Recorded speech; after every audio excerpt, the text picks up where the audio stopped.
What do you think you do in between lives when you're not in a physical body? Looking at this in-between phase is something I do with my clients in their hypnosis sessions. So first we look at a past life that's relevant to their current life in some way. Then we look at what they do in between lives before we talk to their higher self. And when we talk to their higher self, we get answers to every question they have about their lives and get an actual roadmap for how they can live out the rest of this life. Here's a story about what happened to one of my clients when she was in between lives. And just know that none of these stories are ever the same. Everyone does something a little bit different. After we looked at 2 of this client's past lives, I said, "What did you do next?" And reading from the notes on my screen, she said, "I'm just waiting. I don't know where I am. It's really light colored here. I feel really good. I feel really good. I don't know where I'm going next. I know somebody's going to tell me, but I don't know yet. It's very peaceful and it's all good." So I asked her what happens when the waiting period is over, and she said, "I'm walking, or I feel like I'm walking. We're going to decide what I'm going to do next." And I said, "Who's we?" She said, "There seems to be a couple of people with me. We're going to decide what I need to do, where I need to go. Where I was before was good. It was full of a lot of love. I have to go back and learn. I have work to do." I asked her, "So you want to go back and do this work, or do you feel like you have to go back and do this work?" And she said, "No, I want to. I do. I have all this goodness. I have to share that. I do. I have to go and show how to love like I was loved. I'm not scared. I know that I have to share and give it back. It would be so easy to stay here." I asked her, "Why do you say that?" And she said, "Because it's just peaceful here. There's a lot of chaos going on down in Earth, but I have to go back." She said, "On Earth, people are not happy. That's why it's chaotic. They don't know how to be happy anymore." So I asked her what the process was like to plan her next life. And she said, "We talk about what needs to be done next, or where I need to go, where I will fit in. Sometimes it looks really hard, but I think I'm brave enough to do hard. And then I go." I asked her, "What did you plan?" And she said, "We talk about what I have as a gift, what I can give, what is my gift to others, what can I share. And I have kindness, I have love. I'm a worker too. I like to work. It feels like I would like to do hard things. And I like to solve things. I don't know why. Some people, they have to go here or there because they have different gifts. Some are really, really smart and they can go be the doctors and scientists. Everybody has particular things that they can do, and mine is love." I asked her if she was the one that chose her situation or her next family, and she said, "No, somebody else does that. It makes it easier because they can do all the work and then I just get to go. You go and you do your work or your job. You go and you live that life. It's not always easy, but you always have a purpose." So I asked her, "What do you feel like your purpose was?" And she said, "To have unconditional love, even in the hardest moments, even when it didn't feel very good. It's like being that lifeguard that goes out and helps bring somebody back in. You bring them back. That's what it feels like.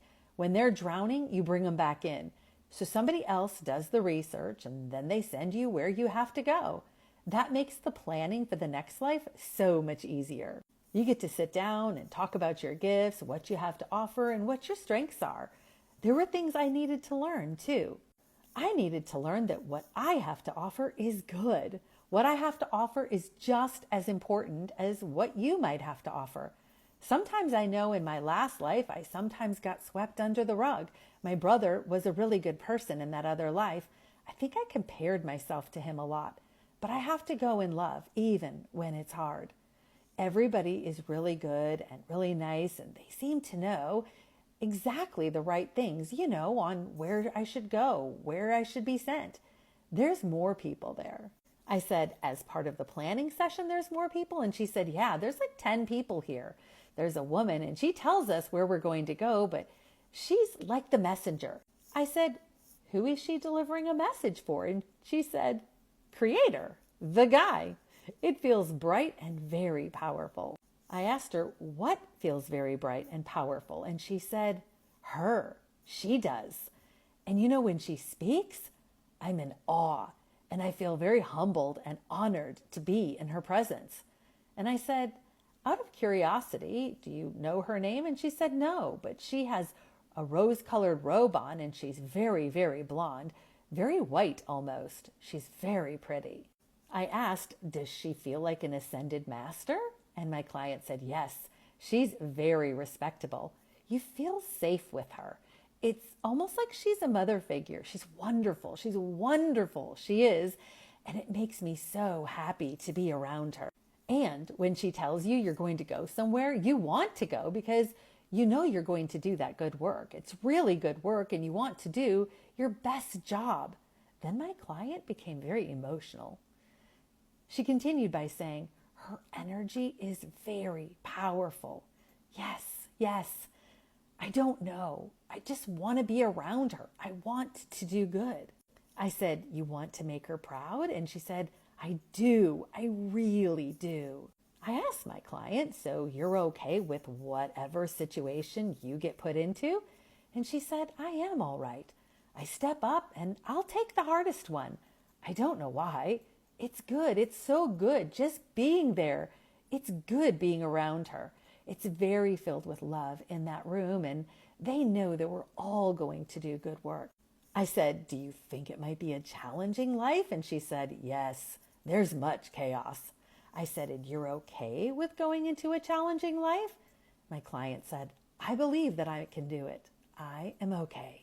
So I asked her, I said, well, what happens if you get down there and you feel like it's too much? Then what? And she said, I keep going because I'm brave. I keep going because that's what I'm here for. That's my job. That's my work. That's what I'm here to do. I don't want to say warrior, but I don't know what it would be. It's like a warrior for good. Like I'm here to do the good work. I'm very brave. I asked her, is everyone as brave as you? And she said, they're all the same. They're just as brave as I am. And I'm very happy to be around them. And she is wonderful. And I see this a lot in my sessions where, contrary to popular belief, we don't always personally plan every single life that we live. Many times we just trust our spirit team or our ascended masters to plan our lives for us, knowing that they're following our soul path, our soul journey, and that they have our best interest in mind. And as a soul, we know that some lives are going to be relatively easy and some will be very, very difficult and challenging, but they will all encompass the lessons that our soul wants for us. So whether your mom on earth is Mary or Janet or Susan or Rebecca, it doesn't really matter. If your lesson is to learn forgiveness, you're going to have a mother that's going to give you very challenging situations in order for you to have something to forgive. So it's not the person, it's the lesson.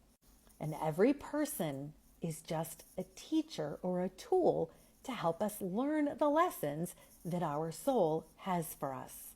And I've heard this often, that only the bravest souls choose to send a fractal of its consciousness down into a physical body on Earth. So because you're here, just know that you consider yourself on a soul level to be very brave and very capable of handling anything and everything that is thrown your way and overcoming it.